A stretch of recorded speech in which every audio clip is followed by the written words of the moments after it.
Will you pray with me?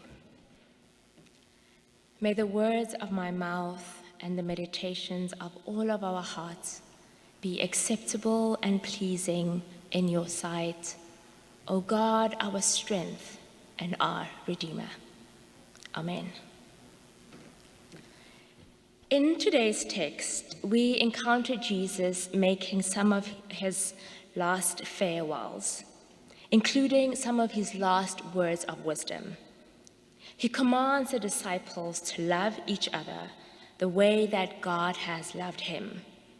And by doing this, the joy that is in him will be in them.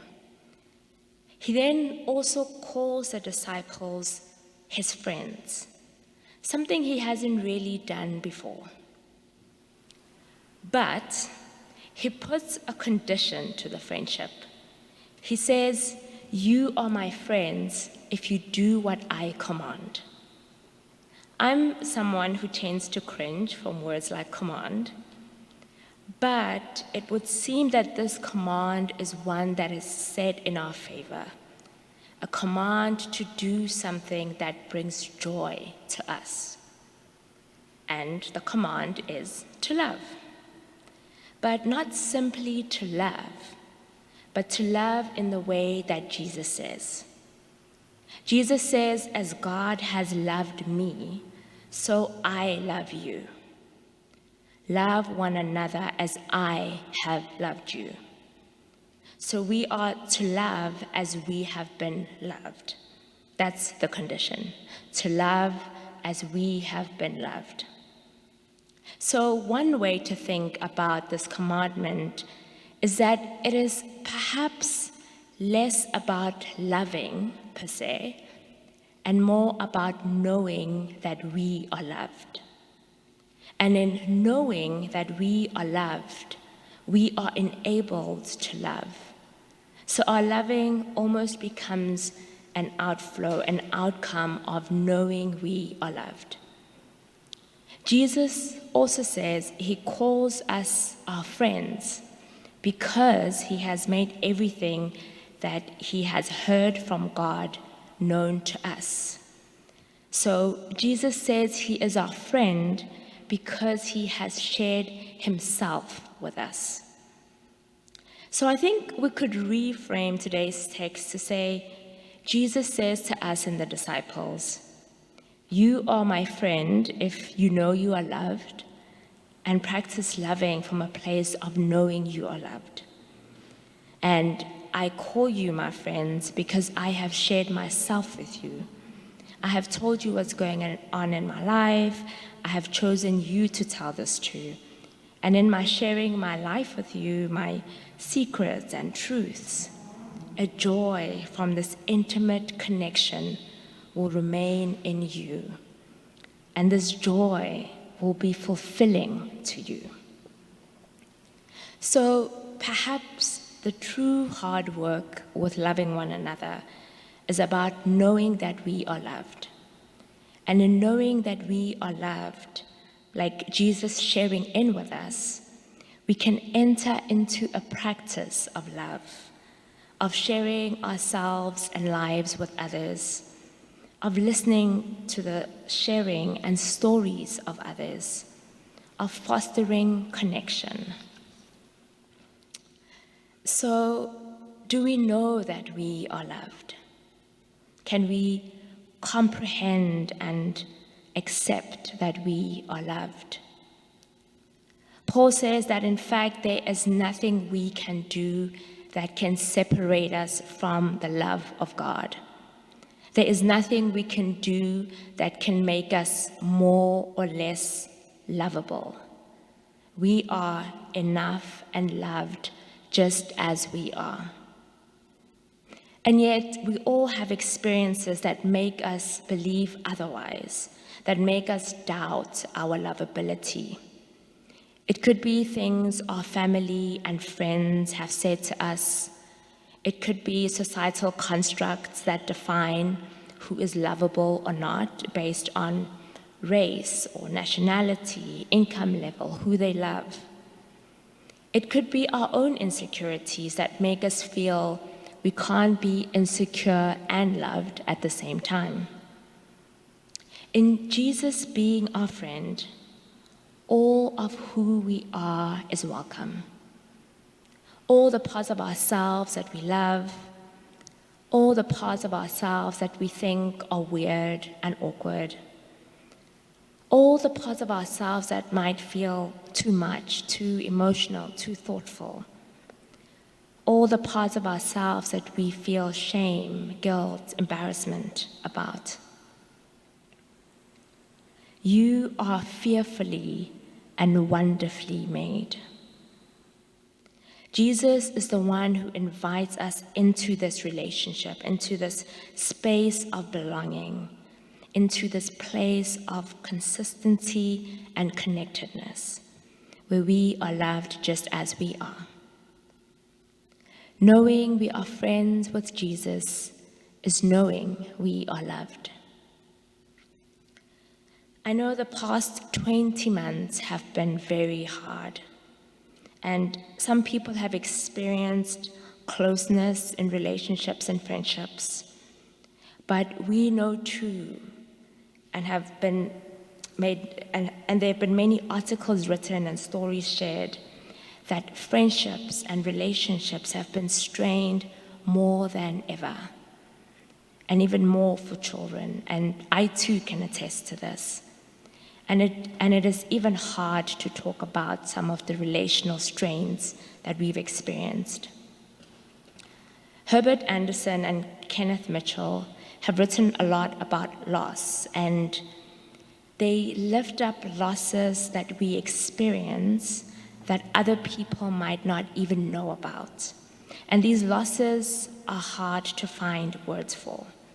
Some of these may include losing an emotionally important image of ourselves, or losing the possibilities of what could have been, or experiencing the abandonment of future plans and even the dying of a dream. They stress that these are significant losses, and yet losses that are seldom shared with others, as they seem insignificant or inconsequential.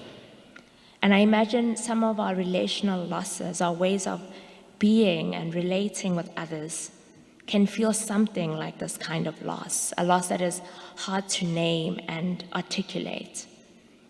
And these relational strains are across the entire spectrum of relating with people. So from our casual connections with the person whose name we might not know, but always walk past and smile or wave, to some of our closest relationships. C.S. Lewis says, "In each of my friends, there is something that only some other friend can bring out."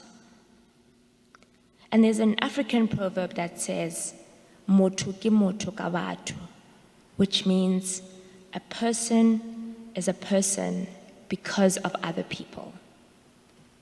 People are a big part of how we know, understand, and experience ourselves. Each person we connect and engage with enlivens something in us.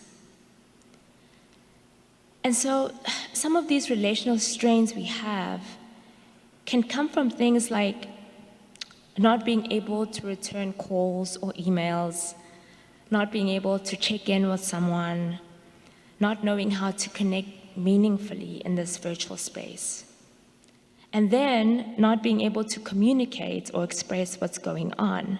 For example, that you're overwhelmed. And then time lapses and things can feel awkward and uncomfortable. And then we can start to feel guilt and feel like we're not good enough friends or partners or parents or people. And we can do multiple things from feeling this way, whether it's withdrawing or isolating, self-sabotaging, whatever it is we do when we don't feel good about ourselves. And the thing with this is that it actually ends up increasing our anxiety. And on top of it, sometimes how we're engaging or how we're being engaged with might not at all reflect how we feel about the person or situation and our desire for connection. And because we don't get regular feedback, so much is lost in translation. And yet, we are in need of others if we are to feel okay. We need to bear witness to each other's lives. Knowing we are loved and loving is a lifelong practice. It is not a static knowing. James Baldwin says that love takes off the masks that we fear we cannot live without and know we cannot live within. And he goes on to say that love is a state of grace, the tough and universal sense of quest and daring and growth. Practicing love asks of us to be vulnerable, to have agency in our lives, because loving can be very messy. One article said that we need to be open to relearning our friendships and relationships and be patient with ourselves and with others. And there's a psychological term coined by someone called Donald Winnicott, and he introduced this concept of being a good enough mother or parent or caretaker. And I really like this notion of being good enough.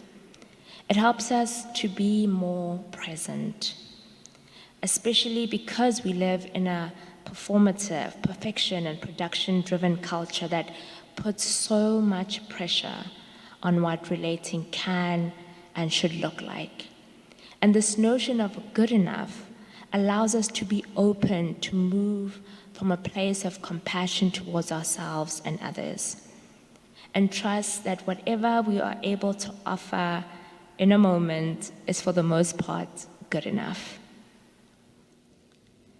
So I don't have the manual or answers to friendship and relationships, but what I do know is that knowing we are loved and knowing that we are enough and that we are good enough friends and partners and aunts and grandparents and colleagues and allies helps to give us the courage to navigate our friendships and relationships and what can feel like the messiness of relating.